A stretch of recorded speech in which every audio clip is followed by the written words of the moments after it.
ఉన్నాము. అనగా ఒకడు నీటి మూలంగాను ఒకడు ఆత్మ మూలంగా జన్మించిన వ్యక్తి.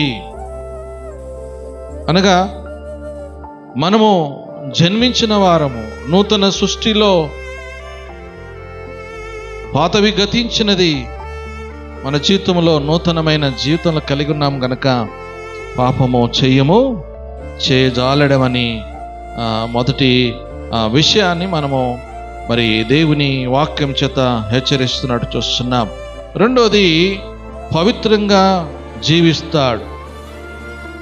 పాపము చేయని వాడు ఎలా కలిగి ఉంటాడంటే పవిత్రంగా జీవిస్తాడు.